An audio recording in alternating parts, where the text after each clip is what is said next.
Je voulais ce matin te bénir ta vie pour cette occasion que le Seigneur nous donne de partager un peu de sa parole. Et c'est pour moi une joie d'être là ce matin. Parce que la Bible dit d'être joyeux. Et les occasions, pour nous, ce sont des occasions de joie. Ce matin, nous voulons partager la parole de Dieu et c'est une occasion de joie parce que la parole nous procure la joie. Je voulais, avant toute chose, te demander de prier avec moi. Demander que tu puisses prier ce matin et demander à la parole de Dieu, à cette grâce de toucher ton cœur. Seigneur, je te rends grâce, je te bénis pour cette occasion que tu nous donnes. Je crois que quand tu parles, Seigneur, c'est pour instruire. Quand tu parles, Seigneur, c'est pour guérir. Quand tu parles, Seigneur, c'est pour changer. Quand tu parles, Seigneur, c'est pour apporter, éternel Dieu, ta vie. Car la Bible dit que ta parole est esprit et vie. Merci pour ce moment. Merci pour cette occasion que tu nous donnes. Merci pour les cœurs que tu touches par ta parole. Et merci pour la vie qui vient par ta parole. Merci pour ce moment que tu bénis. Amen. Amen. Nous voulons ce matin partager une pensée de Dieu. Et avant toute chose, je voulais ce matin encourager. Je viens ici pour encourager les personnes, fortifier les vies, rassurer les personnes, bénir les vies, bénir certaines personnes qui vivent des difficultés liées à la situation que vous savez, la situation du Covid-19. Et je veux encourager les personnes, je veux encourager les frères et les sœurs, et ce matin, par la parole de Dieu, car c'est des moments difficiles. Certains ont vu leur emploi suspendu, d'autres ont des activités, le commerce, les affaires qui sont suspendues, d'autres aussi avaient des projets, certains avaient des projets de mariage, certains devaient faire des voyages, et toutes ces choses sont suspendues. Mais nous croyons que nous sommes enfants de Dieu, et nous, enfants de Dieu, n'allons pas nous lamenter comme le monde pourrait se lamenter. Et pour cela, je voudrais ensemble que nous partageons 3 portions de la parole de Dieu pour que nous puissions ensemble comprendre la pensée de Dieu ce matin. Je voulais qu'on puisse lire dans un premier temps le passage de Romains 8 au verset 28. Et ce passage nous dit ici que nous savons du reste que toutes choses concourent au bien de ceux qui aiment Dieu, de ceux qui sont appelés selon ses desseins. Le troisième passage que nous allons lire aussi, c'est Lamentation 3, verset 37 au verset 38. Et ce passage dit ici que qui dira qu'une chose arrive sans que le Seigneur l'ait ordonné. Verset 28. N'est-ce pas de la volonté du Très-Haut que viennent les maux et les biens? Ce n'est pas la volonté de Dieu. C'est donc la volonté de Dieu que vient tout ce qui est mal et tout ce qui est bien. Nous allons lire Proverbe 19, verset 21. Il y a dans le cœur de l'homme beaucoup de projets, mais c'est le dessein de l'Éternel qui s'accomplit. Alléluia. Amen. Amen. Amen. À travers ce passage que nous voulons le lire, d'entendre ce matin, nous voulons comprendre que tout ce qui arrive à un enfant de Dieu, toutes les situations qui arrivent à un enfant de Dieu, dans un premier temps, c'est des occasions, c'est des occasions pour que cet enfant de Dieu soit béni. Car la Bible dit ici que toutes choses concourent au bien de ceux de Dieu. Toutes les situations, bonnes ou mauvaises, doivent concourir au bien de ceux qui aiment Dieu. Mais pour cela, pour que l'enfant de Dieu comprenne le sens du message que Dieu veut pardonner derrière les difficultés, les épreuves que nous traversons. Et la deuxième chose qu'il faut savoir, c'est que la Bible dit dans la Lamentation que tout ce qui arrive, Dieu le sait d'avance. Rien ne surprend Dieu. La situation que nous vivons en ce moment ne surprend pas Dieu. Et si elle est arrivée, c'est parce que Dieu l'a permis. nous dit ici Lamentation 3, verset 38. Tout ce qui arrive, Dieu permet que cela arrive avant que cela ne vienne. Rien n'échappe à l'autorité de Dieu. Et donc, cette situation arrive, que Dieu permet, c'est que cette situation-là est une situation qui nous est profitable. Aujourd'hui, pour ce qui concerne la situation que nous vivons, les églises sont fermées. Certains disent, nous n'avons plus le lieu de culte, nous n'avons plus le lieu de prière. Mais l'église qui est fermée, en fait, c'est les bâtiments qui sont fermés. Mais l'église, c'est notre vie. L'église est là. Et Dieu permet aujourd'hui que le confinement que nous vivons, où chacun est obligé d'être chez soi, permet à chacun de se remettre en Dieu, d'avoir un culte personnel, d'entretenir la parole de Dieu, de lire la parole de Dieu, de méditer la parole de Dieu. Dieu a permis cela, moi je crois, pour que chacun puisse entrer en lui-même et chercher la face de Dieu. Ce n'est pas le moment de se lamenter, ce n'est pas le moment de participer aux conversations qui n'édifient pas, mais c'est le moment de chercher la volonté de Dieu. Et la volonté de Dieu se trouve dans sa parole. La volonté de Dieu se trouve dans sa présence. La volonté de Dieu se trouve dans son intimité. Le confinement, c'est un moment de chercher l'intimité de Dieu, la présence de Dieu. Moi, je pense qu'il vaut mieux écouter les conseils de Dieu que d'écouter ce que les hommes peuvent dire. Parce que de toute façon, cette crise a surpris tous les hommes. Cette crise a surpris même les plus grands de ce monde. Cette crise a surpris même les plus puissants de ce monde. Mais cette crise n'a pas surpris Dieu. Donc s'il y a quelqu'un qu'on va interroger pour la suite, ce n'est pas les hommes, mais c'est Dieu qui nous interroge. Seigneur, qu'est-ce que tu dis dans cette situation? Seigneur, quelle est ta volonté dans cette situation? Le thème de mon exhortation, c'est tirer le meilleur de toutes les situations de nos vies. Toutes les situations de nos vies. En tant qu'enfant de Dieu, nous devons tirer le meilleur. Nous sommes secoués par la crise, nous devons chercher le meilleur dans cette crise. Et le meilleur dans cette crise, bien aimé, c'est nous d'intimité avec lui. Dieu a créé ce moment pour que chacun d'entre nous, en tant qu'église, parce que nous sommes une église qui se promène, nous sommes une église, en tant qu'église, puisse restaurer. Dieu veut restaurer son église. Et Dieu restaure son église à travers toi et moi. Je veux que nous revenons à lui. Je veux que nous cherchions sa face. Je veux que nous puissions avoir une intimité. Je veux que nous manifestons la foi. Si je n'avais pas l'habitude d'avoir 1 heure de prière, 2 heures de prière aujourd'hui, je n'ai pris des prétextes. Parce qu'aucune occasion, aucune situation ne t'empêche de chercher la présence de Dieu. Il n'y a plus de voyage. Les frontières sont fermées. Abidjan, non.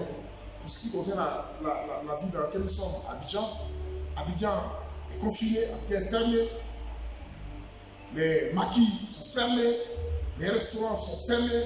Aujourd'hui, même ceux qui aimaient le football, vous voyez qu'aujourd'hui, il n'y a plus de matchs de football. Parce que, il me semble que dans le temps, les gens n'avaient pas le temps à cause du fait qu'il y avait un match de football. Il y avait une distraction, une passion du monde qui nous empêchait de chercher Dieu. Mais Dieu a mis toutes ces choses en stand-by. Ça doit nous interpeller. En stand-by. Et le temps que nous avons, c'est le temps de méditation. Dieu a disposé ce temps pour que nous cherchions sa présence. Pour que nous ayons un temps d'adoration. Nous ayons des cultes personnels. Que nous puissions entretenir nos familles, entretenir notre maison. Alléluia. Je sais qu'il y a des gens qui n'avaient pas le temps pour les enfants et les maisons parce qu'ils étaient occupés par les affaires. Mais Dieu veut que ce moment-là, tu tires le meilleur avec ta famille. Que tu puisses entretenir ta famille. Tu sois le pasteur de ta famille. Ta maison puisse servir Dieu. Alléluia. Les gens, certaines personnes n'avaient mis leur confiance qu'à leur argent, qu'à leur business. Mais aujourd'hui, beaucoup se retrouvent dans des situations où ils sont obligés de se tourner vers Dieu. Est-ce que les affaires peuvent tourner sans Dieu? Les affaires sont suspendues. Mais la solution, la personne qui puisse recasser ces choses-là, c'est l'écriture. Ce n'est pas le moment de se décourager. Ce n'est pas le moment d'avoir des regards tournés ailleurs. Mais c'est le moment de chercher la face de Dieu. Et de demander, Seigneur, que veux-tu m'enseigner? Nous avons la grâce ici, chez nous, en Afrique, que les conséquences de cette crise-là soient mineures. Mais je crois que c'est une grâce de Dieu. Et que cela nous devons prendre du temps pour l'adorer. Ce n'est plus le temps d'être angoissé, ce n'est plus le temps d'être troublé. Mais c'est le temps de voir les merveilles de Dieu. C'est le temps de voir la puissance de Dieu. C'est le temps d'admirer la gloire, la puissance de Dieu, l'autorité de Dieu sur cette situation. Les gens avaient prédit des milliers et des milliers de morts. Les gens avaient prédit des milliers et des milliers de morts. Mais je crois que Dieu nous fait la grâce. Et moi, j'ai la foi, je l'annonce bien aimé, que cette crise-là, elle va les finir très bientôt. Et les conséquences ne sont pas plus grandes que les gens auraient pu imaginer. Et tout ça, c'est la grâce de Dieu. C'est la grâce de Dieu. Ce matin, j'aimerais que tu me tournes vers Dieu. Je n'ai pas de long. Alléluia, je n'ai pas de long. Mais je suis venu ici te fortifier. Et te dis que cette occasion-là, Dieu l'a prévu pour toi. Cette occasion, Dieu a prévu cela, a prévu que cette occasion soit pour toi un moment de rafraîchissement. Un moment où tu dois aller vers Dieu. Dieu te donne l'occasion d'entretenir une nouvelle vie avec lui. Un nouveau départ avec lui. Toi qui n'avais pas le temps de prier, toi qui n'avais pas le temps de méditer la Bible, toi qui n'avais pas le temps de chercher Dieu, tu es simplement confiné chez toi, tu es simplement à la maison. Maintenant, l'occasion de donner. De vivre ta vie. De vivre ta vie. Autant de fois que tu veux. D'adorer Dieu. Autant de fois que tu veux. De rester dans la présence de Dieu. Autant de fois que tu veux. Alléluia. C'est ça, c'est le meilleur des situations pour un enfant de Dieu. Ce n'est pas le moment de pleurer, ce n'est pas le moment de regarder les hommes, ce n'est pas le moment de méditer sur ce que les hommes nous disent, mais c'est le temps de chercher. Ce matin, c'est le message que le Seigneur a mis dans mon cœur pour toi. Pendant que tu m'entends, commence à examiner ta vie. Pendant que tu entends ce message, commence à regarder ce temps perdu, le temps, le gâchis que tu as fait du temps. Mais ce matin, rachète ton temps. Et cherche la présence de Dieu. Cherche la présence de Dieu. Pendant longtemps, tu as tourné, tu pourrais derrière les pasteurs pour toutes les occasions, pour toutes les situations de vie. Tu ne cherches que les pasteurs. Mais aujourd'hui, tu n'as pas les pasteurs avec toi. Tu n'as pas les pasteurs à tes côtés. Mais tu as le Saint-Esprit à tes côtés. Là où tu es, tu as le Saint-Esprit à tes côtés. C'est seulement que tu as l'occasion d'appeler les pasteurs, mais tu as le Saint-Esprit à tes côtés. Dieu te donne l'occasion d'entretenir une intimité personnelle avec lui, sans intermédiaire. C'est pour ça. Moi, je crois que tu as su toutes ces choses pour que tu puisses regarder là-haut, que tes yeux sont tournés vers ici. Alléluia. Je voulais aussi prier ce matin pour finir pour toutes les personnes qui sont tellement découragées, qui ont perdu beaucoup de choses. Mais comme Job, alléluia, Job avait tout perdu en une journée. C'était pas que tu as perdu ton emploi, les affaires sont à gérer. Mais la Bible dit que quand Job a traversé cette épreuve, la Bible dit qu'il n'a pas failli à son engagement. Le Seigneur n'a pas régné Dieu, il a gardé la foi. Et au bout du compte, la Bible a été bénie plus qu'il n'avait avant. C'est vraiment que tu travailles de moments difficiles. Les affaires sont en terre, mais garde la foi. Et durant ce temps, la difficulté, cherche davantage Dieu. Et je suis convaincu, je suis persuadé qu'au sortir de cette crise, tu sortiras béni de ce que mais surtout, si tu as perdu beaucoup de choses, ne sois pas en train de te lamenter, mais cherche la grâce de Dieu. Je voulais que nous ensemble puissions prier et finir ce message. C'est vraiment pas une exhortation. Je voulais que tu puisses fermer les yeux et regarder ta situation et invoquer Dieu. Seigneur, je te rends grâce, je te bénis pour ces moments. Nous allons passer ta présence. Nous croyons que ta parole qui est esprit de vie, ta parole qui apporte la vie, c'est tellement touché le cœur, c'est tellement interpellé les personnes, c'est tellement restaurer des vies. Je veux bénir tout. Et je veux te recommander la vie de ces personnes, de ces bien-aimés qui certainement sont découragés, sont troublés. Je prie, éternel de Dieu, que ta parole, éternel de Dieu, ton esprit de consolation, ton esprit de restauration, le Saint-Esprit vienne consoler les cœurs, ton Saint-Esprit vienne fortifier les vies, le Saint-Esprit vienne relever ceux qui sont tombés, ceux qui sont découragés. Car je crois une chose, c'est que tu es le Dieu de puissance, tu es le Dieu de gloire, et tu ne déçois jamais.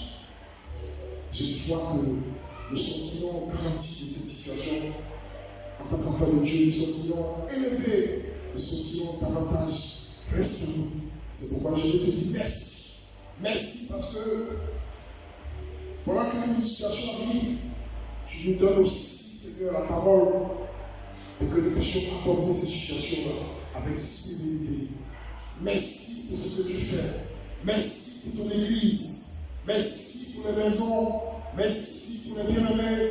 Merci parce que je crois que très bientôt cette crise va s'arrêter au nom de Jésus.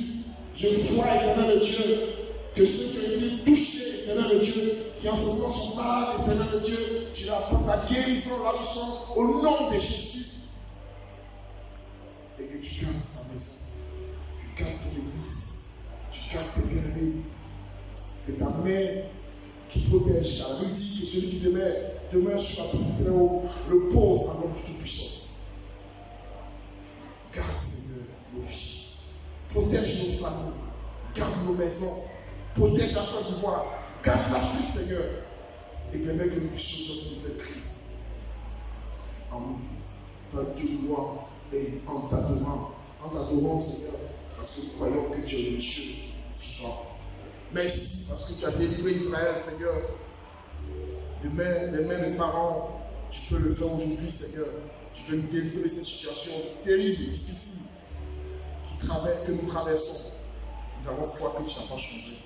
Tu es le même hier, aujourd'hui, éternellement. Que ton nom soit béni au nom de Jésus.